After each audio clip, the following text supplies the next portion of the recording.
உரித்த தலம். அந்த பாட்டு பாடுங்கய்யா.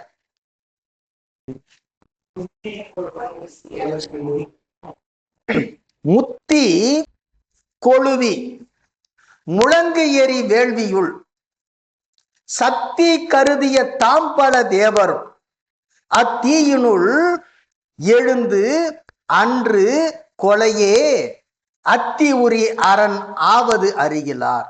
இப்படி கொண்டு கூட்டிக்கணும். முதலடி மூன்றாவது அடி இரண்டாவதாகவும், கடைசி அடி மூன்றாவதாகவும், இரண்டாவது அடியை நான்காவதாகவும் மாற்றிக்கணும். முத்தி கொழுவி முழங்கு எரி வேள்வியுள். முனிவர்கள் சிலர் வேள்வி செய்கிறாங்க. அந்த வேள்வியிலே எழுகின்ற யானை, வேள்வியில எழுகின்ற யானை, அந்த யானை தான் கயமுகாசுரன் என்ற கயாசுரன் என்ற யானை. வேற ஒண்ணும் இல்லை. நம்ம தாரகா வனத்துல ரிஷிகள் இருந்தாங்க. எந்த வனத்துல? தாரகா வனத்துல ரிஷிகள் இருந்தாங்க. இந்த தாரகா வனத்து ரிஷிகளுக்கெல்லாம் நம்மை போல ஒரு தபசிகள் வேற யாரும் இல்லைங்கிற செருக்கு. அந்த தாரகா வனத்து ரிஷி பெண்கள், ரிஷி பத்தினிகள் இருக்காங்க இல்லையா, அவங்க இந்த உலகத்திலேயே நாமத்தான் கற்பு நெறியில இருக்கிறவங்க அப்படிங்கிற இருமாப்பு. இப்போ யாருக்கு அந்த இருமாப்பு வருகிறதோ, ஆணவம் வருகிறதோ, அந்த ஆணவத்தை நமக்கெல்லாம் ஏன் சார் நமக்கு இந்த மாதிரி எல்லாம் கொடுத்துருக்கிறான் பிறப்புன்னு சொன்னா, திரும்ப திரும்ப சொல்ற மாதிரி நமக்கெல்லாம் ஆணவம் குறையிற வரைக்கும், இன்னும் சொல்ல போனா ஆணவம் நீங்குகிற வரைக்கும் பிறப்பு இருந்துகிட்டே இருக்கும். நாம எப்படியெல்லாம் இருக்கணும்னு ஆணவமாக இருக்கிறோமோ அதுக்கேற்ற மாதிரி பிறவி கூப்பிட்டுக்கிட்டே இருப்பான். அதனால நமக்கு பிறவி வேணும் அப்படின்னு சொல்லி விருப்பப்பட்டோன்னு சொன்னா நம்ம எப்படி ஒன்னாலும் தலை கொடுத்து ஆடலாம் இல்லையா. பிறவி வேண்டாம் அப்படின்னு சொன்னா நம்ம ஆணவத்தை அடியோடு விட்டுடணும்.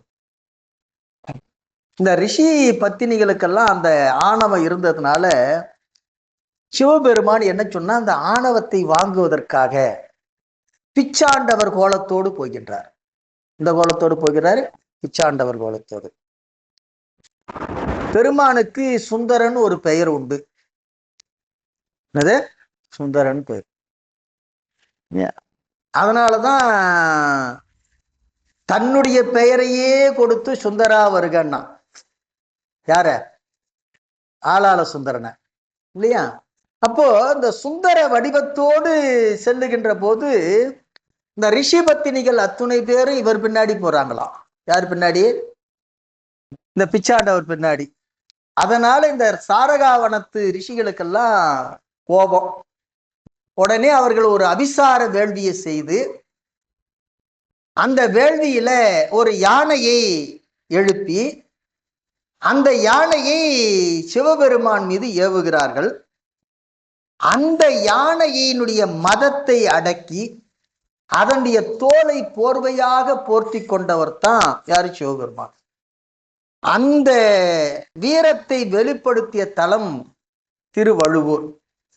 திருவழுவூர். இந்த அட்ட வீரட்டத்துல 7 தலங்கள் திருமுறை பாடல் பெற்ற தலங்கள். இந்த வழுவூர் மட்டும் வைப்பு தலம். அது தனியாக பாடல் பெற்ற தலம் அல்ல, அது வைப்பு தலம்.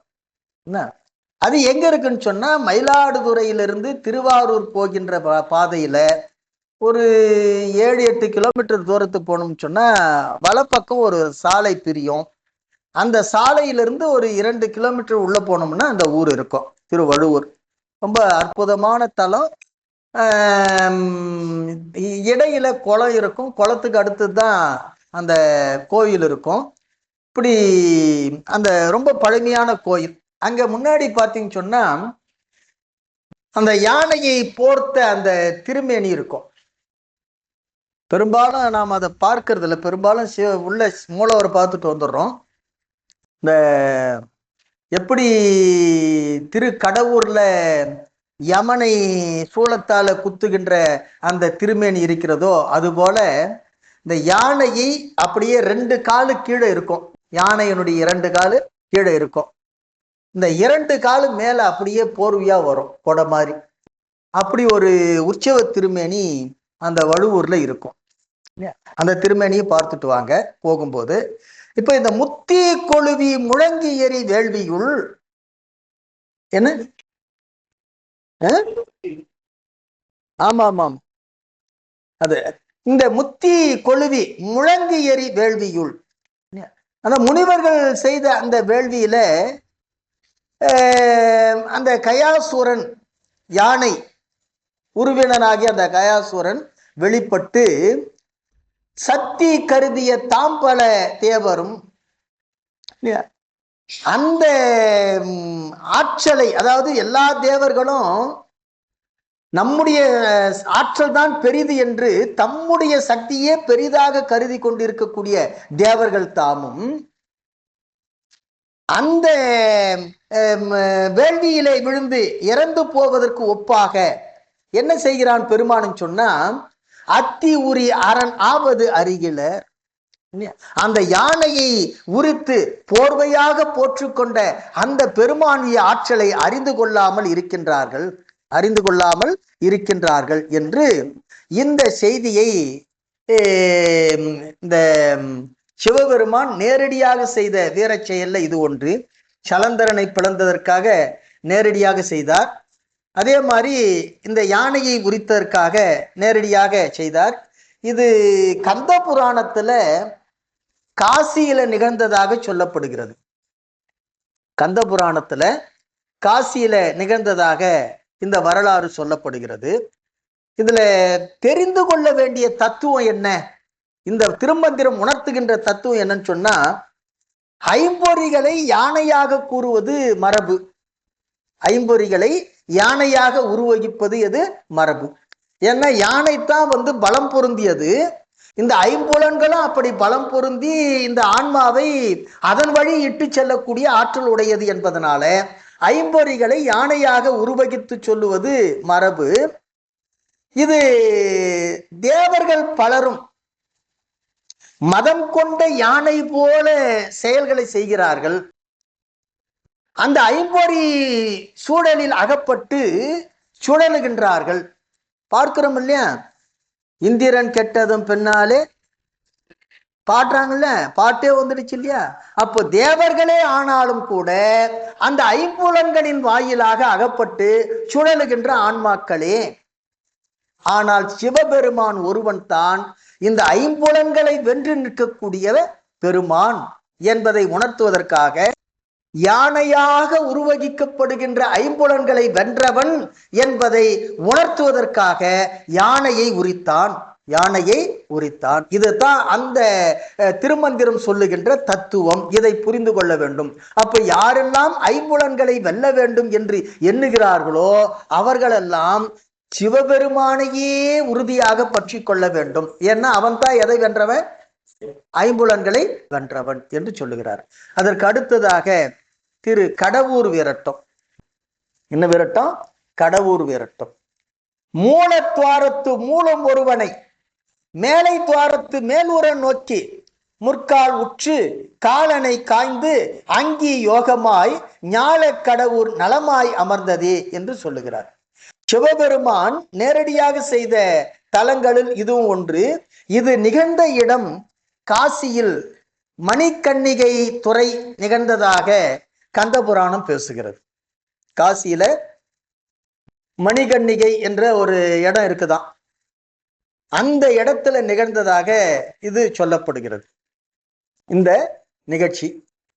இப்ப இந்த கடவுர் எங்க இருக்குது அப்படின்னு சொன்னா, நம்முடைய மயிலாடுதுறைக்கு பக்கத்துல இந்த திருக்கடவுர் இருக்கிறது.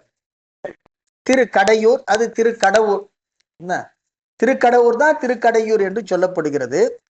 சிவபெருமான் இந்த நில உலகத்துல திருக்கடவுர்ல காலனை காலால் உதைத்து தள்ளி ஒரு யோகி போல இருக்கின்றான் என்று இந்த திருமந்திரம் பேசுகிறது. இந்த திருமந்திரம் ஒரு சிலேடையாக, அதாவது இரட்டுற மொழிதலாக யோகிக்கும் சிவத்துக்கும் ஒப்பாக சொல்லப்படுகின்ற செயல். யோகி என்ன செய்வார் அப்படின்னு சொன்னா, யோகம் செய்யக்கூடியவர் மூலாதாரமாக இருக்கக்கூடிய அந்த மூலாதாரத்தில் கீழ்நோக்கி இருக்கக்கூடிய குண்டலினி ஆற்றல் இல்லையா, அந்த குண்டலினிங்கிற பாம்பு இருக்குதே அது கீழ் நோக்கி இருக்கும்.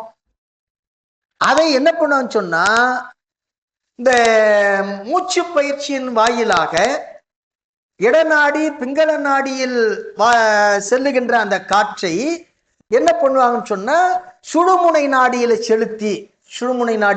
செலுத்தி வழக்கமா என்ன ஆகுன்னு சொன்னா, இடநாடி வழியாக உள்ள போகும், வளநாடி வழியாக வெளியே வரும். இதுதான் இயல்பு. இந்த பிராணாயாமம் எப்படி பண்றதுன்னு அடுத்த தந்திரத்துல பார்க்க போறோம், யோக தந்திரத்துல பார்க்க போறோம். இப்ப இந்த இடநாடி வழியாக செல்லுகின்ற காற்று வளநாடி வழியாக வளமூக்கு வழியாக வெளிவரும். எஞ்சி உள்ளது அபான வாயு வழியாக கீழே போயிடும்.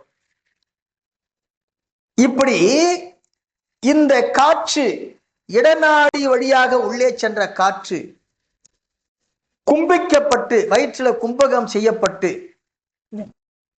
அபான வாயுவாக வெளியேறாமல் அந்த நடுநாடி வழியாக சுழுமுனை நாடி வழியாக அந்த துளையை திறந்து கொண்டு உள்நோக்கி செலுத்துகின்ற போது அந்த மூலாதாரத்தில் இருக்கக்கூடிய அந்த குண்டலினி ஆற்றல் என்னாக அந்த பாம்பு மேல் நோக்கி நேரும்.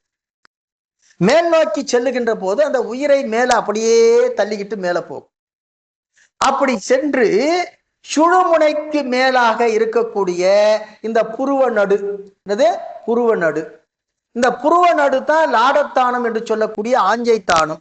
இந்த ஆஞ்சைத்தானத்துல நிற்குமாறு செய்து இந்த அந்த பயிற்சியின் காரணமாக ஆயுள் முடிந்தால் கூற்றுவன் வருமா இல்லையா, கூற்றுவன் வந்தாலும் கவலைப்படாதபடிக்கு என்ன ஆகும், இந்த ஆஞ்சைத்தானத்திலே உயிர் நின்றுகிட்டு இருக்கும்.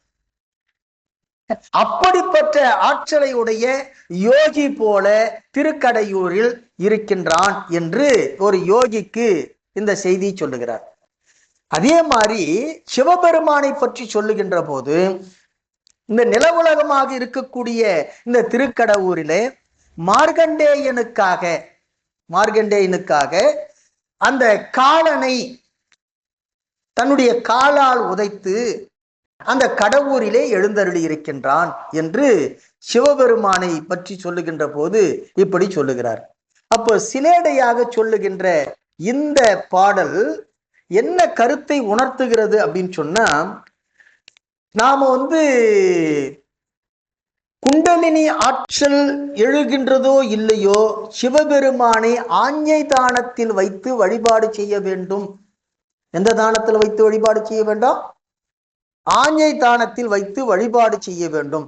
அப்படி வழிபாடு செய்தால் பெருமானை விரைவாக பற்றிவிட முடியும் என்பதை உணர்த்துவது தான் இந்த திருக்கடவுர் மயானத்து திருமந்திரம் சொல்லுகின்ற செய்தி. ஆகவே காலனை உதைத்தது என்ற கருத்து, அந்த தத்துவம் என்ன தெரியுமா, உலகத்துல இருக்கக்கூடிய எல்லாருக்கும் உயிரை கொண்டு போக யார் வருவான்? காலன் வருவான்.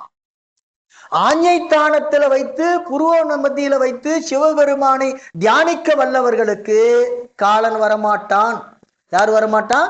காலன் வரமாட்டான். அப்படி வந்தாலும் அவனை இவன் அனுமதிக்க மாட்டான். யார் அனுமதிக்க மாட்டான்? சிவபெருமான் அனுமதிக்க மாட்டான். ஆகவே ஆஞ்ஞைத்தானத்திலே பெருமானை வைத்து தியானம் செய்யக்கூடியவர்களுக்கு சிவப்பேறு உறுதி என்பதை உணர்த்துவது தான் இந்த மந்திரம் சொல்லக்கூடிய தத்துவம். அதற்கு அடுத்தது திரு கொருக்கை விரட்டம். என்ன விரட்டம்? கொருக்கை விரட்டம்.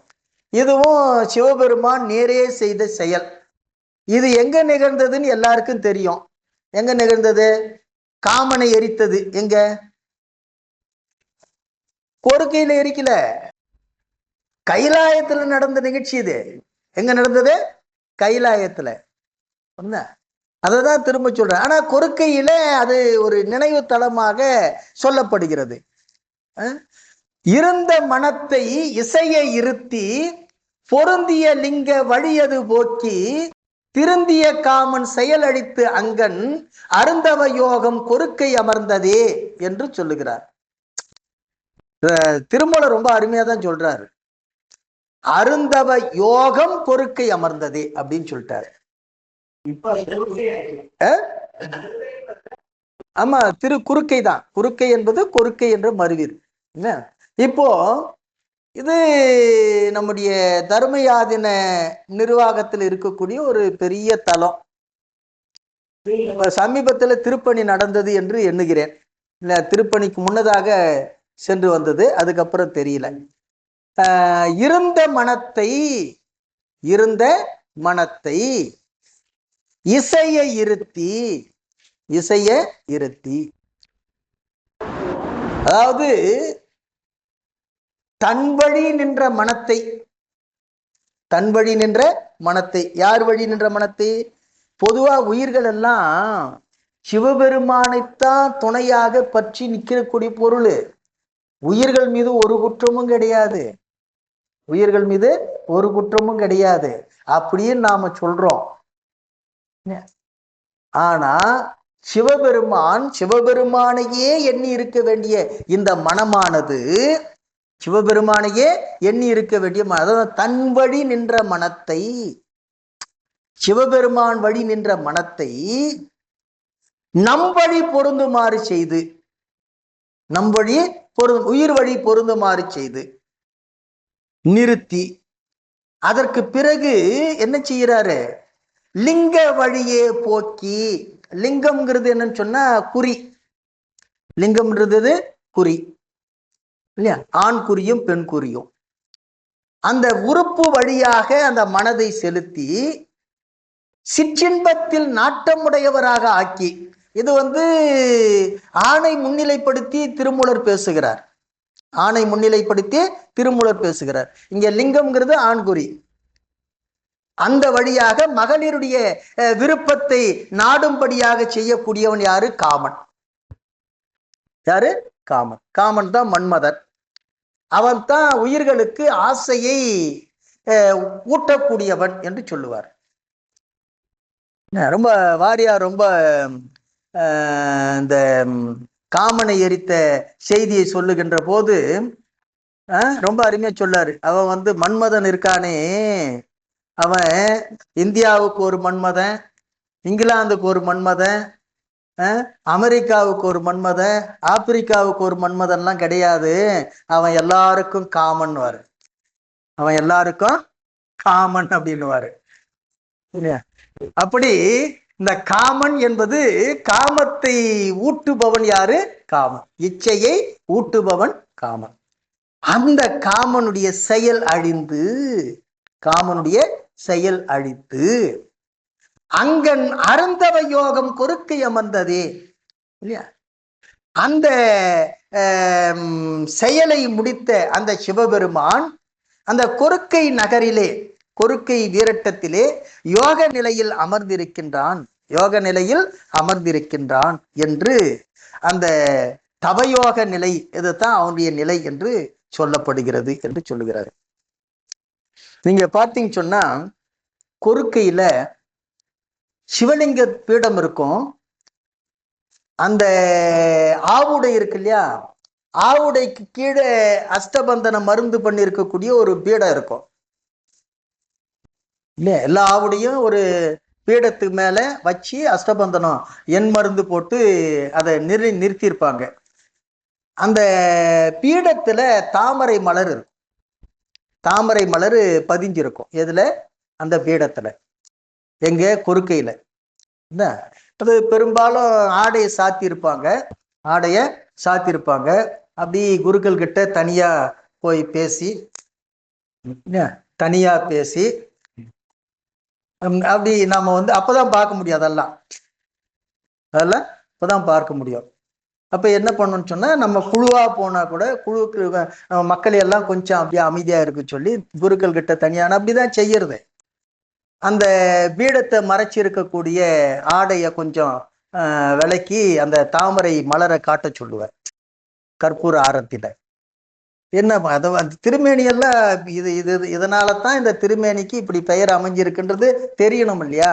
அதுக்காக இப்படி இந்த தாமரை மலர் அந்த பீடத்துல ஏன் சார் இருக்கு அப்படின்னு சொன்னா, இந்த இந்த மன்மதன் இருக்கிறானே, இந்த மன்மதன் மனிதர்களுக்கு மட்டும் இல்ல, உலகத்தில் இருக்கக்கூடிய எல்லா உயிர்களுக்கும் இனவிருத்திக்காக ஆசையை ஊட்டுபவன் யாருன்னு சொன்னா மன்மதன். அவன் எப்படி இந்த உயிர்களிடத்துல தன்னுடைய செயலை செயல்படுத்துவான் அப்படின்னு சொன்னா, அவன் ஏறி வருகின்ற தேர் தென்றல். அவன் ஏறி வருகின்ற தேரு தென்றல். அவன் வைத்திருக்கின்ற வில்லு இருக்கு பத்தியா, அது கரும்பு. வைத்திருக்கின்ற வில் எது? கரும்பு. அந்த கரும்பு வில்லிலிருந்து தொடுக்கக்கூடிய அம்புகள் இருக்குது பத்தியா, அந்த அம்புகள் மலர். அம்புகள் எது? மலர். அப்போ மலர் அம்புகளை கொண்டு கரும்பு வில்லை பூட்டி இந்த உயிர்கள் மீது தொடுக்கின்ற போது அவன் வருகின்ற தேர். ஏன்னு சொன்ன பாருங்க, தென்றல தான் அவன் தேர். தென்றல் காற்று எப்படி இருக்கும்? ரொம்ப சுகமா இருக்கும்.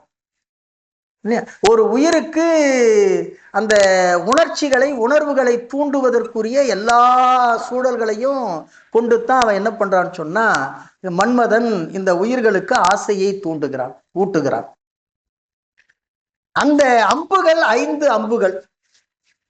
இந்த 5 அம்புகளை பற்றி ஒரு பழம்பாடல் உண்டு. அது என்ன நூலு, யார் பாடினாங்கன்னு எனக்கு தெரியாது. அது எங்க படிச்சு தெரிஞ்சதா அல்லது கேட்டு பதிஞ்சதான்னு எனக்கு தெரியல. நீண்ட நாளா அந்த பாட்டு சொல்லிக்கிட்டு இருக்கிறேன். அது எப்படி மனசுல பதிந்ததுன்னு தெரியல. நினைக்கும் அரவிந்தம் நீள் பசலை மாம்பு, அனைத்தையும் துறக்கும் அசோகு, வனத்தில் ஒரு முல்லை கிடைக்காட்டும், முழு நீளம் கொல்லும் அதன் குணம் என்று ஒரு வெண்பா, அருமையான வெண்பா அது. நினைக்கும் அரவிந்தம் நீள் பசலை மாம்பு, அனைத்தையும் துறக்கும் அசோகு, வனத்தில் ஒரு, இது தனி சொல்லு வெண்பாவில். வனத்தில் ஒரு 3வது அடி முல்லை கிடைக்காட்டும், முழு நீளம் 4வது அடியில கொல்லும் அதன் குணம். கொல்லும் அதன் குணம். இது வெண்பா. இப்போ அரவிந்தம் தாமரை ஒரு அம்பு, மாம்பு இது இன்னொரு அம்பு, அசோகு இன்னொரு அம்பு, அதுக்கு அடுத்தது முல்லை 4வது அம்பு, நீலமலர் இது 5வது அம்பு. மொத்தம் 5 அம்புகள். என்னென்ன அம்பு? தாமரை மலர், மாம்பு, அசோகு, முல்லை, நீலாம்பல். இந்த 5 இந்த 5 அம்புகளை போடுகின்ற போது இந்த உயிரிடத்துல என்னென்ன மாற்றங்கள் ஏற்படும் அப்படின்னு அந்த வெண்பா சொல்லுது. ஒரு ஆணோ அல்லது ஒரு பெண்ணோ ஒருவரை ஒருவர் நினைக்கணும் அப்படின்னு சொன்னா, இந்த தாமரை மலரை முதல்ல போடுவானா அம்பு. நினைக்கும் அரவிந்தம், நினைக்கும் அரவிந்தம். இந்த தாமரைங்கிற அம்பு போட்ட உடனே இந்த அன்பு உணர்வு, காதல் உணர்வு ஒருவர் மீது ஒருவர் ஏற்படும். அதுக்கப்புறம் அவரையே நினைச்சு நினைச்சு மெலிந்து போகிறோம் இல்லையா, இதுக்கு சங்க இலக்கியத்துல பசலைன்னு சொல்லுவாங்க. இந்த மாம்புங்கிற அம்பு போட்ட உடனே பசலை படருமா, நீள் பசலை மாம்பு. அதுக்கு அடுத்தது அசோகங்கிற அம்பு போட்ட உடனே எனக்கு அம்மா வேணாம், அப்பா வேணாம், அவர் தான் வேணும். அனைத்தையும் துறக்கும் அசோகு, அனைத்தையும் துறக்கும் அசோகு. இந்த நிலையில அதுக்கு அடுத்தது முல்லை மலர். அது முல்லை மலர். இந்த முல்லை மலர் களவு நெறியில கூடுகின்ற நிலையை ஏற்படுத்திவிடும். வனத்தில் ஒரு முல்லை கிடைக்காட்டும், கிடைக்காட்டும் சொன்னா இருவரும் கூடுகின்ற நிலையை ஏற்படுத்தும்.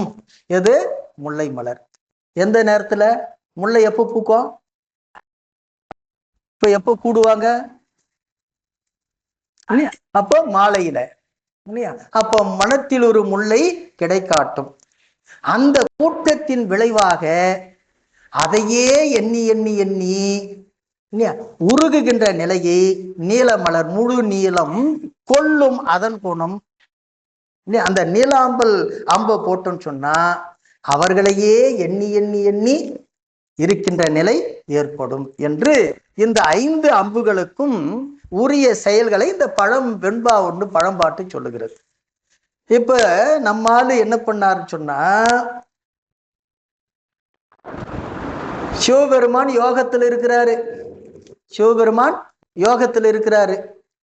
தேவர்கள் எல்லாம் சுயநலத்தினால சூரபதுமனை கொல்லணும் அழிக்கணுங்கிறதுக்காக குமரக்கடவுளை தோற்றுவிக்கணும்.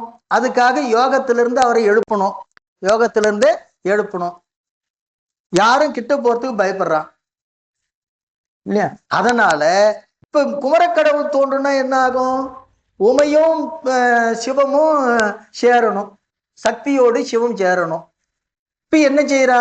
அதுக்கு இந்த ஆசையை ஊட்டக்கூடியவன் யாரு? காமன். இப்ப அவங்கிட்ட சொல்றாங்க, அவன் சொல்றான், என்னால ஆகக்கூடிய செயலா அது? என்ன நம்முடைய வள்ளல் பெருமான் பாடுவாரு, காமம் அகற்றிய தூய நடி சிவகாம சவுந்தரி நேய நடி. காமம் அகற்றிய தூய நடி சிவகாம சவுந்தரி நேய நடி. அப்படிப்பட்டவனிடத்துல என்ன அனுப்புறீங்களையே, அது நடக்கக்கூடிய காரியமா? அல்லது நான் தான் அதை செய்து முடிச்சிட முடியுமா என்னால அப்படின்றா. எல்லாரும் வேறு வழி இல்லை, நீ தான் இந்த செயலை செய்தாகணும்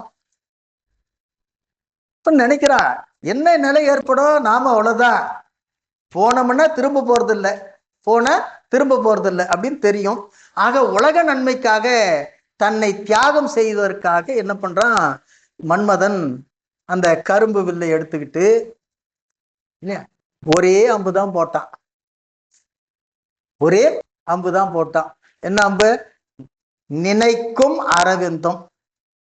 நினைப்பு ஏற்படுத்தணும் அம்பு போட்டான் இல்லையா? அவ்வளவுதான். நெற்றி கண்ணு திறந்தான், சாம்பலா போயிட்டான். மற்ற 4க்கு இடமே இல்லை, அங்க வேலையே இல்லை. மற்ற 4 அம்புக்கு வேலையே இல்லை முதல் அம்புலயே. அதனால தான் கொறுக்கை வீரட்டத்துல எந்த அம்பு மட்டும் பதிஞ்சிருக்கும்? தாமரை மட்டும் அந்த பீடத்துல பதிஞ்சிருக்கும். இதுக்குதான் இவ்வளவு கதையும் சொல்லிங்கிறேன்.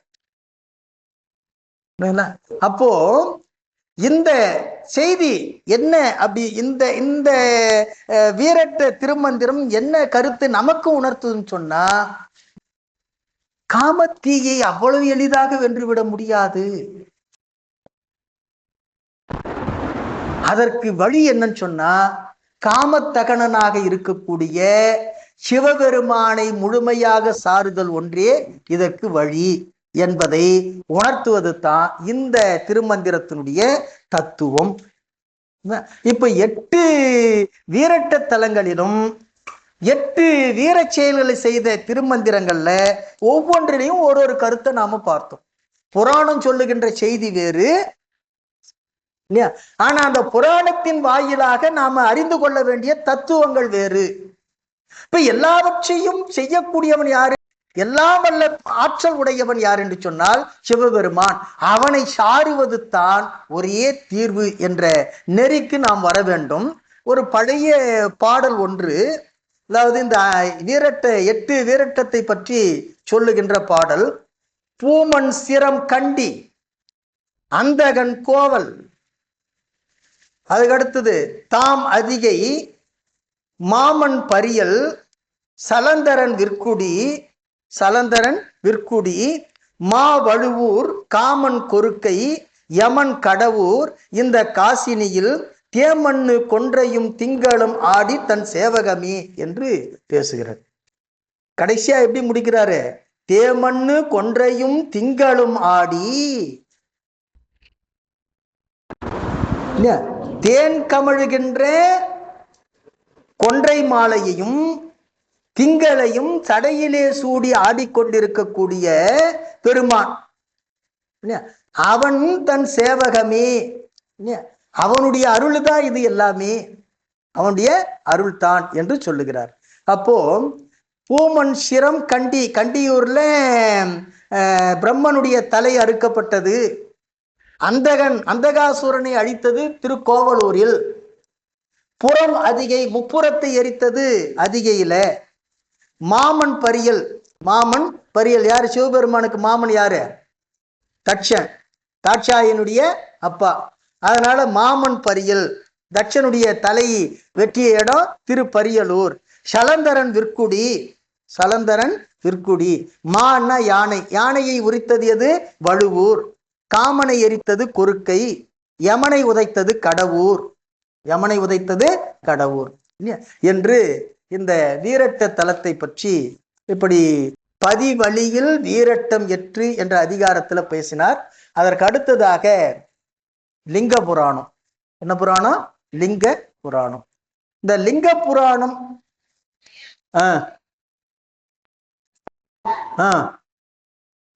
பாடல் எழுதிக்க போறீங்களா? எழுதிங்க. பூமன் சிரம் கண்டி, பூமன் சிரம் கண்டி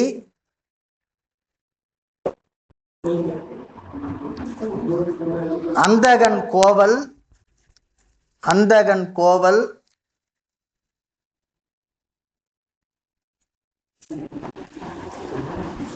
புறம் அதிகை, புறம் அதிகை, புறம் அதிகை. அடுத்த வரி மாமன் பரியல், மாமன் பரியல். சலந்தரன் விற்குடி, சலந்தரன் விற்குடி.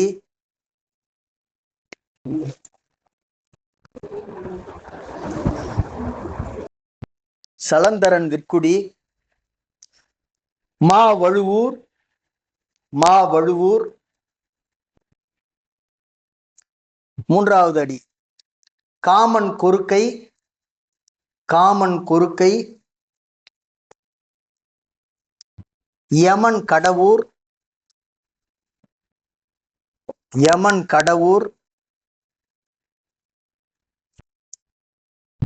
யமன் கடவுர். இந்த காசினியில், இந்த காசினியில், காசினா உலகம். தேம், நாலாவது வரி தேம் மண்ணு, தேம் மண்ணு. கொன்றையும், கொன்றையும். திங்களும் சூடி, திங்களும் சூடி. தன் சேவகமி, திங்களும் சூடி தன் சேவகமி.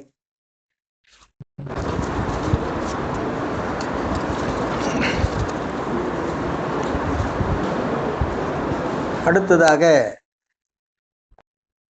லிங்க புராணம். லிங்கம் புராணம் இது சிவலிங்க திருமேனி, சிவலிங்க திருமேனி. இந்த சிவலிங்கம் எப்படி உருவாயிற்று என்ற ஒரு செய்தியே உண்டு. நம்முடைய அப்பர் பெருமான் லிங்க புராண திருக்குறுந்தொகை என்றே ஒரு பதிகத்தை பாடியிருக்கிறார். இப்ப இந்த 6 திருமந்திரங்களால் சிவலிங்கத்தினுடைய சிறப்பை பற்றி பேசுகின்ற வழியிலே அடிசேர்வன் என்ன எம் ஆதியை நோக்கி முடிசேர் மலைமகளார், மலைமகனார் மகள் ஆகி திடமார் தவம் செய்து தேவர் அறிய படியார அர்ச்சித்து பத்தி செய்தாளே என்று சொல்லுகிறார். மிக எளிதாக இறை வழிபாட்டை மேற்கொள்வதற்கு எளிய திருமேனி எதுன்னு சொன்னா சிவலிங்க திருமேனி. அந்த திருமேனி சிவலிங்க திருமேனி. நீங்க கொஞ்சம் சிந்திச்சு பார்த்தீங்கன்னு சொன்னா எல்லாருமே சிவலிங்க வழிபாட்டு செய்ததா என்ன பண்ணிருக்காங்க? திருவடி பேரு பெற்றிருக்கிறார். ஆக நமக்கு எளிய ஒரு வழிபாட்டு திருமேனி எதுன்னு சொன்னா சிவலிங்க திருமேனி. அதுக்கு முதல்ல எடுத்த உடனே திருமூலர் சொல்றாரு, மலைமகளாக இருக்கக்கூடிய உமாதேவியே சிவலிங்கத்தை அர்ச்சித்துத்தான் யாருடைய திருவடியை சேர்ந்திருக்கிறார்? சிவனோடு சேர்ந்திருக்கிறார் என்று சொல்லுகிறார். இப்போ முடிசேர் மலைமகனார் மகளாகி உமையம்மை மலையத்தோசன் மகளாக தோன்றி அடிசேர்வன் என்ன எம் ஆதியை நோக்கி சிவபெருமானுடைய திருவடியை அடைவேன் என்று சொல்லி சிவபெருமானை நோக்கி திடமார் தவம் செய்து அரிய தவம் சிவலிங்க வழிபாட்டை மேற்கொண்டு அரிய தவத்தை செய்து தேவர் அறிய மண்ணுலகம் விண்ணுலகம் அறிய படியார அர்ச்சித்து பக்தி செய்தாளே என்று சொல்கிறார். அப்போ எல்லாராலையும் வழிபடத்தக்கவன் யார் என்று சொன்னால் சிவபெருமானே. அவனை எப்படி வழிபட வேண்டும் என்ற முறையை இறைவனே இறைவியின் வாயிலாக உணர்த்துகிறான். யார் வாயிலாக உணர்த்துறான்? இறைவியின் வாயிலாக. என்ன, இந்த உயிர்களுக்கு உணர்த்தக்கூடியவன் அவன்தானே. தானே உணரக்கூடிய ஆற்றல் யாருக்கு இல்லை? உயிர்களுக்கு இல்லை. அதனால அறிவிக்க அறிகின்ற ஆற்றலுடைய இந்த ஆன்மாக்களுக்கு எல்லாவற்றையும் அறிந்த பெருமான் இறைவியின் வாயிலாக சக்தியின் வாயிலாக தன்னை வழிபடுவதற்குரிய நெறியை உணர்த்துகின்ற வகையில அவளையே சிவலிங்கத்தை வைத்து வழிபாடு செய்து இறைவனோடு இரண்டர கலப்பது போல நீங்களும் செய்ய வேண்டும் என்று உணர்த்துவதற்காக இந்த நெறியை பெருமானே அருளி செய்திருக்கின்றான் என்று சொல்லுகிறார். அதற்கு அடுத்ததாக திரிகின்ற முப்பரம் செற்ற பிரானை அரியன் என்று எண்ணி அயர்வுற வேண்டாம், புரிவுடையாளர்க்கு பொய்யலன் ஈசன் பரிவோடு நின்று பரிசறிவானே என்று சொல்லுகிறார். அதாவது முப்புறத்தையும் எரிக்கின்ற அந்த சிவபெருமான், முப்புறத்தையும் எரிக்கின்ற அந்த சிவபெருமான் உமையம்மைக்கு எளிதாக காட்சி கொடுத்துட்டான், உமையம்மைக்கு அருள் கொடுத்து விட்டான். அதனால அவர்களுக்கன்றி மற்றவர்களுக்கெல்லாம் அவன் அரியன் என்று எண்ணி அயர்வுற வேண்டாம். முதல் பாட்டுல உமையம்மை வழிபட்டு செய்தது சொன்னாரு. அதனால அடுத்த பாட்டுல என்ன சொல்றாருன்னு சொன்னா, உமையம்மைக்கு அருள் கொடுத்தான் என்பதனால உமையம்மைக்கு அன்றி மற்றவர்களுக்கு அவன் அரியவன் என்று அயற்சி அடைய வேண்டாம், தளர்ச்சி அடைந்து விட வேண்டாம். ஏன் தெரியுமா? அவன் எப்படிப்பட்டவன் தெரியுமா? புரிவுடையாளர், புரிவுன்னா அன்புன்னு அர்த்தம். இது அன்பு. அன்புடையாளர்களுக்கு அவன் பொய்யலன். அன்புடையவர் யாவராக இருந்தாலும் அவர்களுக்கு அவன் எளியனாக இருப்பான். எப்படி இருப்பான்? மிகவும் எளியனாக இருப்பான். பரிவோடு நின்று பரிசு அறிவானே. யாரெல்லாம் அன்போடு இருக்கிறார்களோ அவர்களுக்கு அவர்கள் பக்கத்திலே அவன் இருந்து அருள் செய்யக்கூடியவனாக இருப்பான் என்று சொல்லுகிறார்.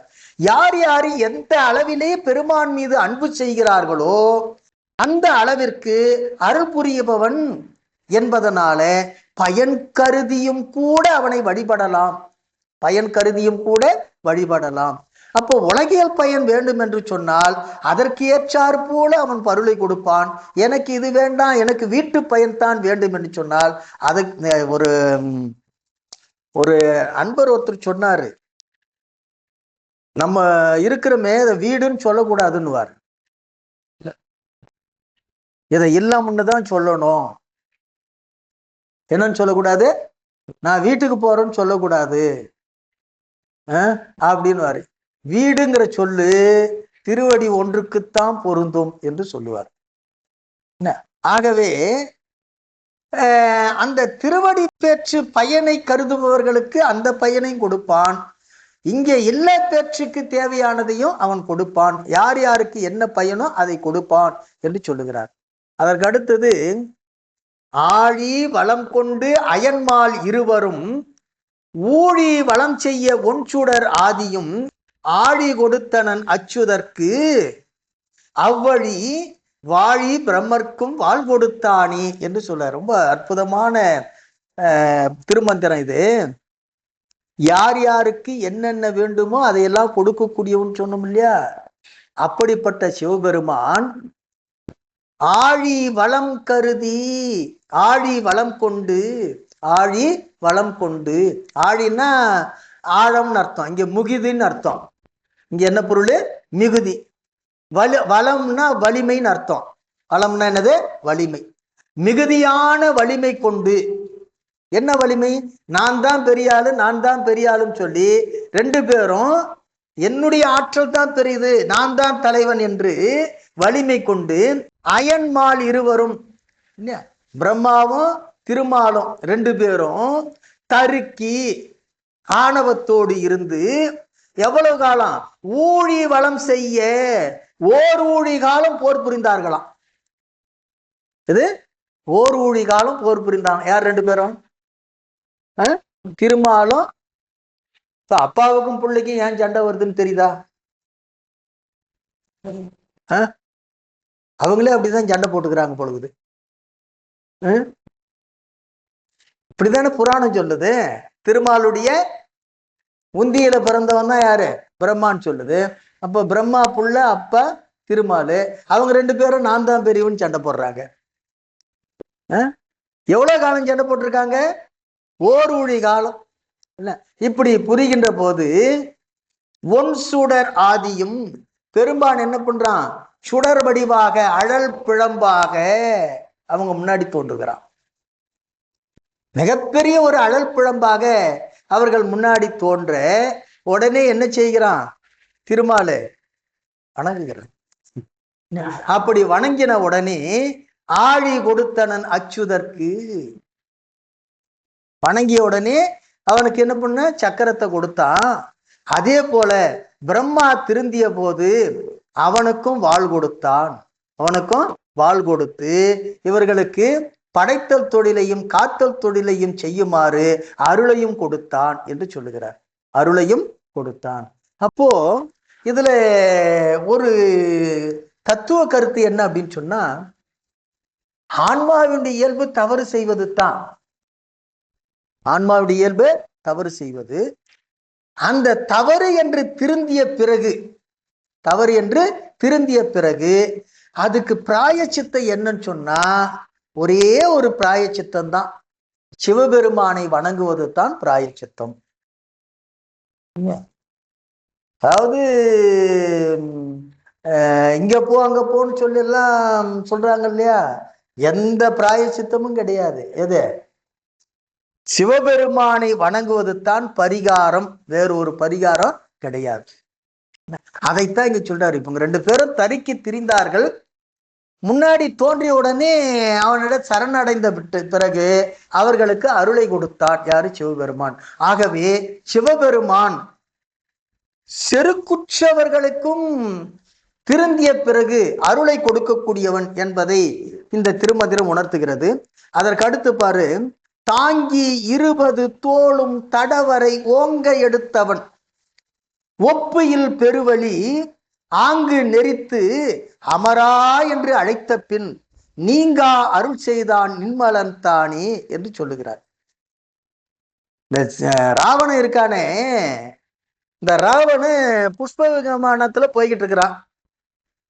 போகும்போது எதிரே மலை குறுக்கிடுகிறது. எது? கைலாய மலை குறுக்கிடுகிறது.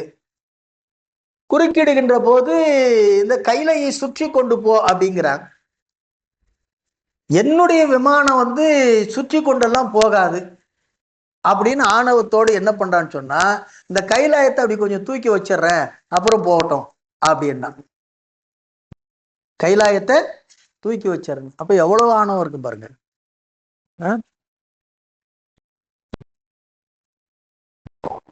20 கைகளையும் அந்த கைலாயத்தை விட்டு பெயர்க்கின்ற போது பெருமான் என்ன செய்யறான்னா, தன்னுடைய கால் பெருவிரலால் லேசா ஊன்றுகிறான்.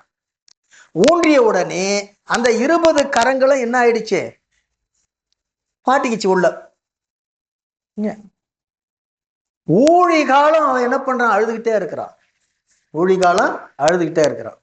அப்போ கூட அவனுக்கு பெருமானை வணங்கணுன்ற உணர்வு வரல. அவனுக்கு அந்த உணர்வு வரல. அங்கதான் இந்த வாகீச முனிவர்னு ஒருத்தர் இருந்தாரு. யாரு? வாகீச முனிவர். நம்மாளு இங்க வந்தாரு பாரு, அப்பர் பெருமான். அதெல்லாம் காரணம் பாருங்க. அது இந்த இந்த இந்த வரலாறு என்ன சொல்லுதுன்னு சொன்னா, அவனா வருந்தி திருந்தாத வரைக்கும் வழி சொல்லாதுன்னு சொல்லுது.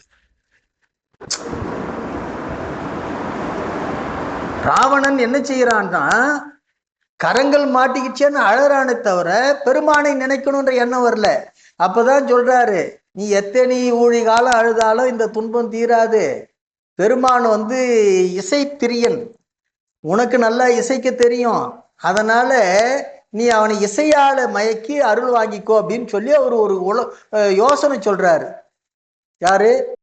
அதுக்கப்புறம் தான் அவன் என்ன செய்யறான்னு சொன்னா, எப்படியோ சிரமப்பட்டு அதை சொன்ன உடனே பெருமானை நினைக்கிறான். நினைச்ச உடனே ஒரு கையை அப்படியே வெளியே எடுக்கிறான். ஒரு கையும் தலையும் இணைச்சு நரம்ப கொண்டு யாழால மீட்டி என்ன பண்றான், பெருமானை இசைவித்து அவன்கிட்ட நாளும் வாளும் வாங்குகிறான். நாளும் வாளும் வாங்குகிறான். இந்த செய்திய நம்முடைய ஞான சம்பந்தர் ஒவ்வொரு பதிகத்திலையும் 8வது பாடல்ல வச்சு பேசுவார். 8வது பாடல்ல வச்சு பேசுவார்.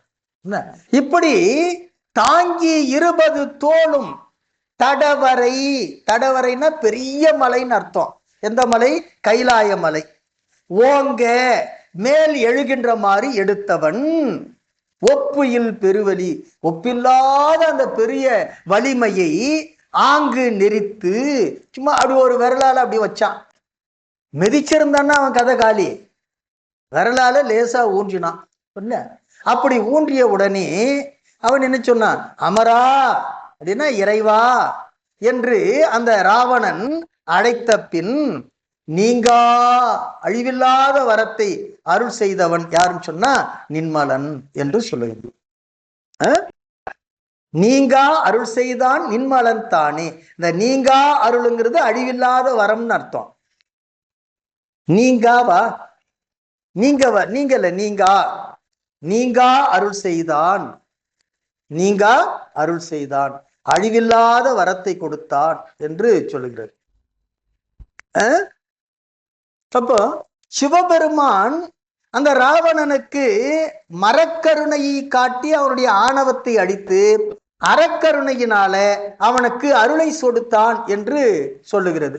அப்ப எப்பொழுதுமே சிவபெருமான் நம்மிடத்துல கோபத்தை காட்டுகிறான், வெளிப்படுத்துகிறான் சொன்னா நம்மை திருத்துவதற்காக என்ற உணர்வு வர வேண்டும். அப்படி வந்தால்தான் அவனுடைய அருளை பெற முடியும் என்று இந்த திருமந்திரம் உணர்த்துகிறது. அதுக்கு அடுத்தது, உருவது அரிதண்டி ஒன்மணல் கூட்டி அறுவகை ஆணைந்தும் ஆட்ட தன் தாதை செருவகை செய்து சிதைப்ப முனிந்து மழுவால் வெட்டி மாலை பெற்றானே என்று பேசுகிறார். இப்ப சண்டீசருடைய வரலாற்றை இங்கே பேசுகிறது. திருச்சேஞ்சலூர் என்று ஒரு ஊர் இருக்கிறது. நம்முடைய கும்பகோணத்துக்கு போகின்ற வழியில, கும்பகோணத்துக்கு முன்னதாக திருச்சேஞ்சலூர் என்று ஒரு ஊர். அது சேயன் சொன்னா முருகன், முருகன் வழிபட்ட தலம் சேஞ்சலூர். முருகன் வழிபட்ட தலம் சேஞ்சலூர். அந்த சேஞ்சலூர்ல விசார சருமர் என்று ஒருவர் இருந்தார். விசார சருமர் என்று ஒருவர் இருந்தார். இந்த பெயரை பார்க்கின்ற போது அவர் வடநாட்டுக்காரராக இருந்திருக்க வேண்டும். என்ன, தென்னகத்துல சேர்ந்தவர்களாக இருக்கணும். என்ன தமிழ் பெயரா தெரியல. அந்த முன்னோர்கள், அவங்களுடைய அந்தணர்கள், அதுக்கு முன்னோரு காலங்க வந்தவங்க இங்க இருந்திருக்கிறாங்க. இந்த எச்சதத்தன் என்ற ஒரு அந்தனுடைய மகன் யாரு? விசார சர்மர். அவர் ஒரு நாள் வேதம் படிப்பதற்காக பிள்ளைகளோடு போகின்றார், குருகுலத்துக்கு போகிறார். போகின்ற போது ஒருவன் அந்த மாடுகளை எல்லாம் மேய்க்கக்கூடிய ஆயன் ஒருவன் ஒரு பசுவை மிகுந்த கோபத்தோடு அடிக்கின்றார். அப்ப இவர் தடுக்கிறார், இந்த மாதிரி மாட்டை அடிக்காத, அது என்ன பண்ணுச்சு அப்படின்னு சொல்லும்போது, அடிச்சாதான் இது படியும் அப்படின்வான். உடனே விசார சர்மர், படிக்க போன இந்த விசார சர்மர், நான் மாடு மேய்க்கிறேன் அப்படின்னு சொல்லிட்டு என்ன பண்ணாரு, அவங்கிட்ட இருந்து அந்த மாடுகளை தான் மேய்ப்பதாக சொல்லி மேய்க்கின்றார். அந்த மண்ணி ஆற்றங்கரையில மணலால் லிங்கத்தை பிடித்து வைத்து அந்த மாடுகள் சொரிகின்ற பாலை எல்லா விதமான அபிடேகமாக அதையே காட்டுகிறார். என்ன, அதை தான் சொல்ற, உருவது அரி தண்டி. அதாவது உருவது அப்படின்னு சொன்ன செய்யத்தக்கது, செய்யத்தக்கது இது என்பதை முற்பிறவியில் செய்த புண்ணியத்தின் பயனாக அறிந்தவர் யாரு? தண்டீசர். யாரு? தண்டீசர். அந்த தண்டீசர் ஒன்மணல் கூட்டி இந்த மணலால் லிங்கத்தை செய்து லிங்கம் அமைத்து அறுவகை. அந்த அறுவகைக்கு முன்னாடி வினைன்னு ஒரு வார்த்தையை சேர்த்துக்குங்க. வினை அரும் வகையில், வினை கெடும் வகையில்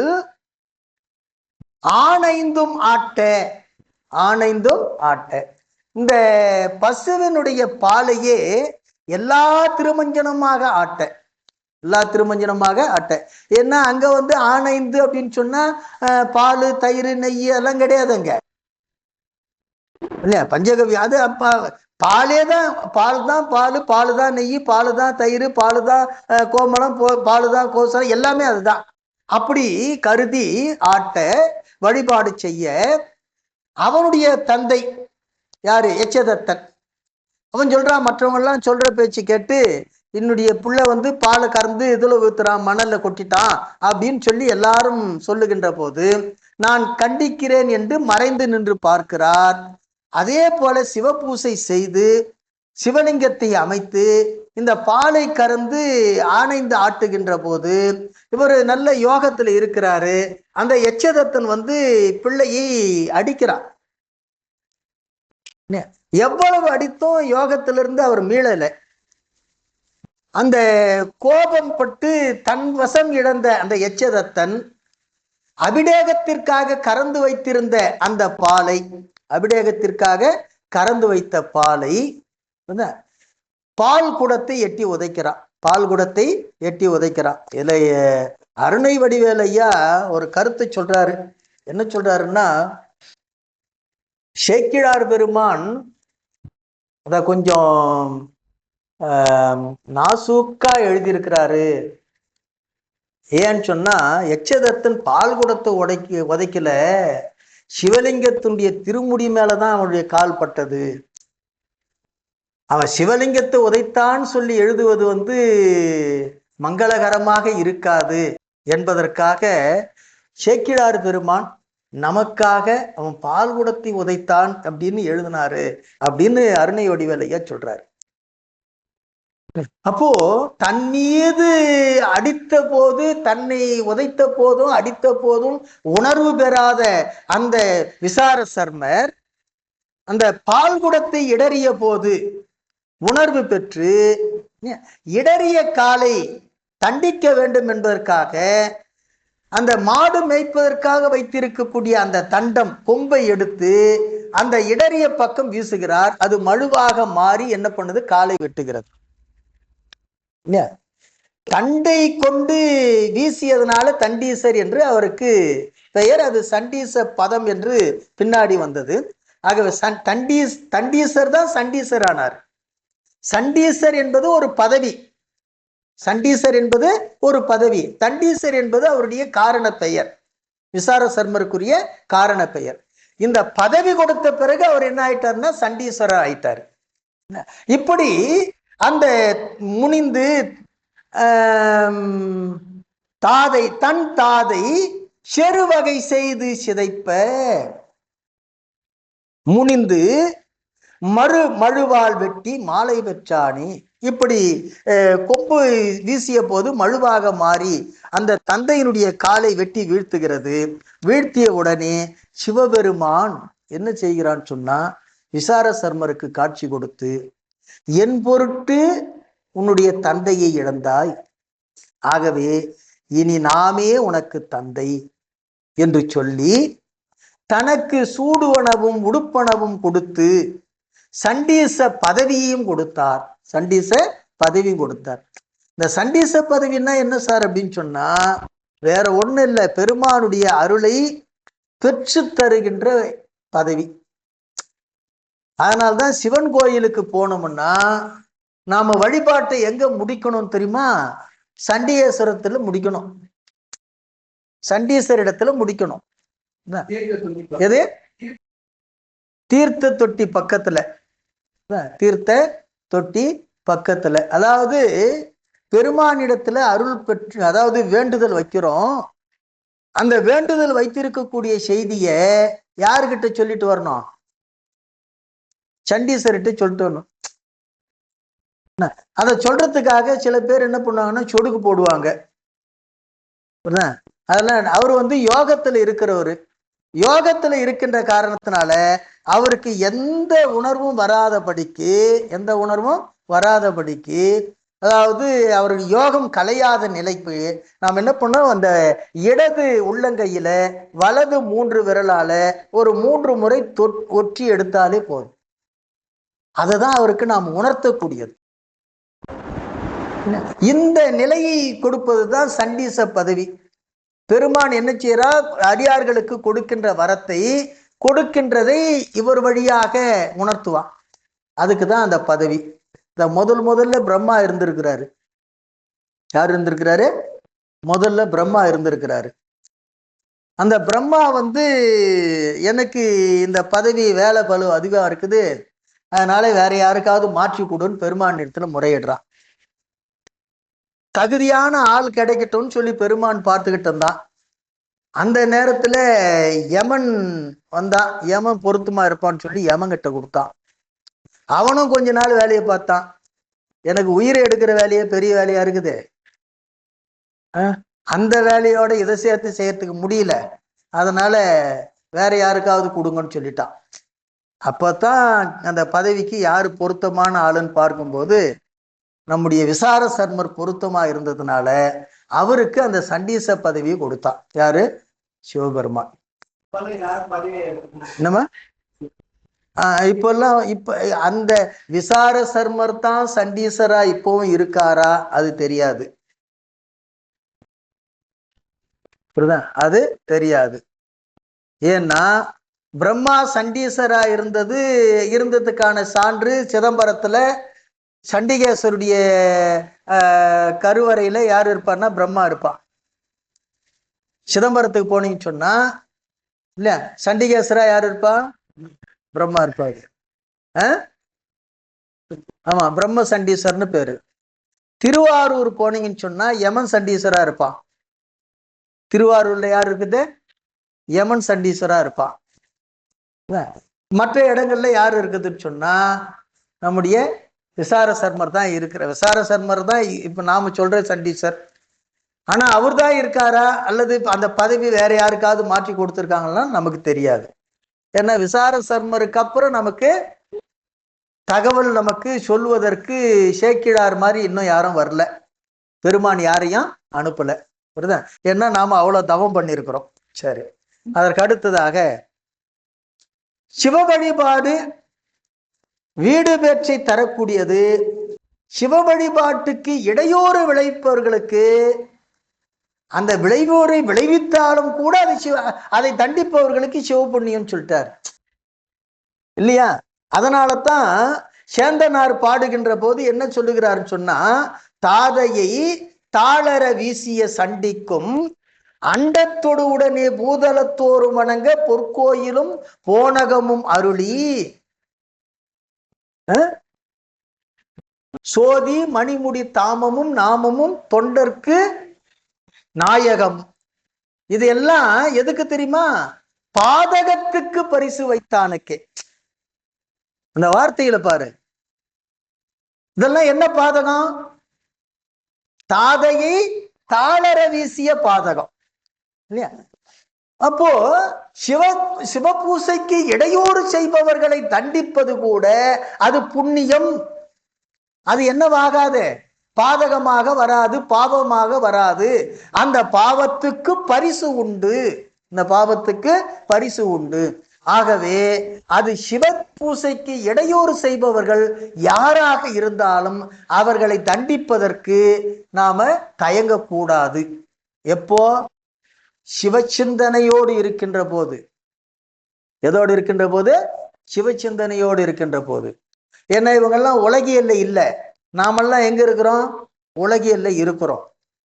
ஆகையினால் நாம அந்த மாதிரி நினைச்சு தண்டிச்சோம்னு சொன்னா நமக்கு தண்டனை உண்டு. எங்க? இங்கேயே உண்டு. பெருமான் கொடுக்கலன்னா கூட இங்க உண்டு. ஆனா பெருமான் கொடுக்க மாட்டான். உள்ளபடியே சிவ வழிபாட்டுக்கு இடையூறு செய்பவர்களை தண்டிப்பதனால பெருமான் நிச்சயமாக நமக்கு என்ன பண்ண மாட்டான், தண்டினை கொடுக்க மாட்டான். சரி, அதற்கு அடுத்ததாக ஓடி வந்து எல்லாம் ஒருங்கிய தேவர்கள் வாடி முகமும் வருத்தத்து தாம் சென்று நாடி இறைவா நம என்று கும்பிட ஈடியில் புகழோன் எழுக என்றானி, ஈடியில் புகழோன் எழுக என்றானி என்று சொல்லுகிறார். இப்ப தேவர்கள் பலரும் பல பல காலங்களில் பல்வேறு துன்பங்களை அனுபவிச்சிருக்கிறாங்க. ஒவ்வொரு காலகட்டத்திலையும் ஒவ்வொரு விதமான துன்பங்களை அனுபவிச்சிருக்காங்க. அனுபவித்து அவர்கள் என்ன பண்றாங்க, சிவபெருமானிடத்தில் முறையிட்டு அந்த துன்பங்கள் எல்லாம் நீங்குதல் வேண்டி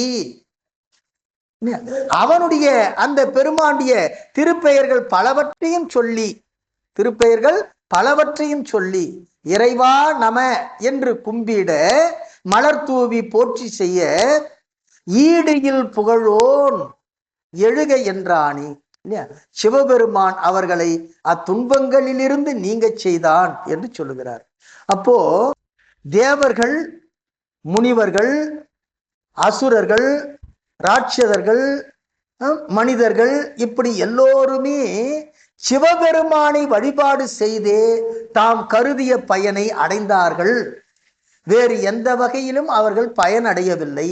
ஆகவே அவர்கள் வழிபட்டது எல்லாம் சிவலிங்க வழிபாடு என்று இந்த அத்தியாயத்துல லிங்க புராணத்திலே பேசுகின்றார். என்ன, இறைவா நம, இறைவனை போற்றுதல், அவனுடைய திருநாமங்களை சொல்லுதல், அவனுடைய திருநாமங்களை சொல்லுதல். அப்படி பெருமானுக்கு எத்தனையோ திருநாமங்கள் என்று சொல்றோம் இல்லையா, 1000 திருநாமங்கள் என்று சொல்லுகிறோம். அந்த 1000 திருநாமங்களையும் சொல்லுவது, 1000 திருநாமங்களையும் சொல்லுவது. கேட்டா 1000 திருநாமம் எது சார் அப்படின்னு பட்டியல் போட சொன்னா யாரும் பட்டியல் போட முடியாது. ஏன் முடியாதுன்னு சொன்னா எல்லாமே அவனுடைய திருப்பெயர் தான், எல்லாமே அவனுடைய திருப்பெயர் தான். ஆகவே இதுதான் அவனுடைய பெயர், இது அவனுடைய பெயர் இல்லை என்றெல்லாம் நாம் என்ன பண்ணிட முடியாது, சொல்லிவிட முடியாது. ஆகவே அந்த சிவலிங்க வழிபாடு தான் தேவர்கள், முனிவர்கள், மனிதர்கள் எல்லோருக்கும் வழிபாடு செய்வதற்குரிய திருவுருவமாக அமைந்திருக்கக்கூடிய ஒன்று என்று சொல்லி, அந்த வழிபாட்டை செய்தாலே பயன் கருதுகின்ற நாம் கருதிய பயனை அடைய முடியும் என்று திருமூலர் இந்த லிங்க புராணத்திலே பேசுகின்றார். அதற்கு அடுத்ததாக தக்கனுடைய வேள்வி, தக்கனுடைய வேள்வி. இந்த தக்கனுடைய வேள்வி இது எல்லாருக்கும் தெரிந்த செய்தி, எல்லாருக்கும் தெரிந்த செய்தி. அதாவது தட்ச பிரஜாபதி, அதாவது பிரஜாபதிங்கிறது ஒரு பதவி, பிரஜாபதிங்கிறது ஒரு பதவி. அதுல தலைமையானவனாக இருக்கக்கூடியவன் தட்சன், தலைமையானவனாக இருக்கக்கூடியவன் தட்சன். அதனால அவனுக்கு தட்ச பிரஜாபதின்னு பேரு. அவன் சிவபெருமானை நிந்தித்து, சிவபெருமானை நிந்தித்து சிவபெருமானை இகழ்ந்து, என்ன அவன் ஒரு சிவபக்தன் தான், அவனும் சிவபக்தன் தான். ஆனா சிவபக்தனாக இருந்து அவன் சிவனை இகழ்கின்ற நிலைக்கு வந்து விட்டான். இந்த தாட்சாயினியினுடைய வரலாற்றுல அந்த செய்தி வருது, நாம் விரிவா போக வேண்டாம். அப்படி இகழ்ந்த பிறகு அவன் என்ன செய்கிறான்னு சொன்னா, சிவபெருமானை அவமதிக்க வேண்டும் என்பதற்காகவே, அவனை அவமதிக்க வேண்டும் என்பதற்காகவே ஒரு வேள்வி செய்கிறான். இப்போ தட்சன் மட்டும் அந்த மாதிரி வேள்வி செய்யல, எல்லாரும் நாம நினைச்சிட்டு இருக்கிறோம் தட்சன் தான் சிவனை அவமதித்து வேள்வி செய்தான்னு சொல்லி. இப்ப நாம செய்கிறோமே திருக்கோயில் குடமுழுக்கு செய்கின்ற வேள்வி எல்லாம் சிவனை அவமதிக்கின்ற வேள்வி. பல பேருக்கு கோபம் வரலாம், ஆனா உண்மை அதுதான். ஏன்னு சொன்னா அதிலே ஓதப்படுகின்ற மந்திரங்கள் தேவர்களை மகிழ்ச்சிப்படுத்த ஓதுகின்ற மந்திரங்களே தவிர சிவபெருமானுக்குரிய மந்திரங்கள் அல்ல. என்ன, இன்னமும் சொல்ல போனா பல சிவாச்சாரியார்களுக்கு இன்னும் சொல்ல போனா சர்வ சாதகம் என்று சொல்லி உட்கார்ந்துட்டு இருக்காங்கல்ல தலைமை சிவாச்சாரி, அவர்களிடத்துல போய்க்க உள்ள 90 விழுக்காடு அதன் பொருள் புரிந்தவர்கள் இருக்க மாட்டாங்க. ஒரு 10 விழுக்காடு பொருள் தெரிஞ்சவங்க இருப்பாங்க. அவர்களிடத்துல கேட்டீங்கன்னா கூட அந்த பொருளை அவர்கள் முறையாக சொன்னாங்கன்னா அதை தொகுத்து பார்த்தீங்கன்னா பெருமானை குறித்ததாக இருக்காது. ஆக தட்ச மட்டும்தான் சிவனை நிந்தித்து வேள்வி செய்தான்னு அர்த்தம் இல்லை. இப்ப நாமும் அப்படிதான் பண்ணிக்கிட்டு இருக்கிறோம். அவன் தெரிஞ்சு செய்தான், நாம தெரியாம செய்யறோம், அவ்வளவுதான். அவன் வேண்டுமென்றே இகழ வேண்டும் என்பதற்காகவே செய்தான் வேள்வி. நாம இகழ வேண்டும் என்று செய்யல, அவனை போற்றுவதற்காக வேள்வி செய்கிறோம். ஆனா இது போற்றுதலா தூற்றுதலா என்று தெரியாமல் செய்து கொண்டு, இதுதான் வேறுபாடு, இதுதான் வேறுபாடு. ஆகவே எல்லா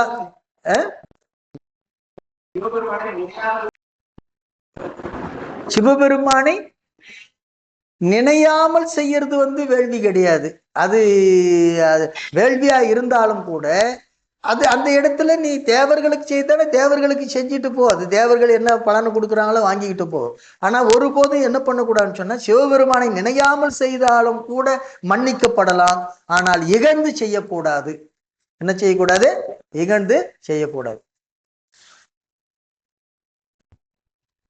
இப்போ நாம செய்கின்ற வேள்வி சிவபெருமானை நினையாமல் செய்கின்ற வேள்வி அல்ல. சிவபெருமானுக்காக தான் வேள்வி செய்கிறோம். ஆனா சிவபெருமானுக்குரிய வேள்வியாக செய்யல, சிவபெருமானுக்குரிய வேள்வியாக செய்யல. அதை தான் நாம சொல்றது.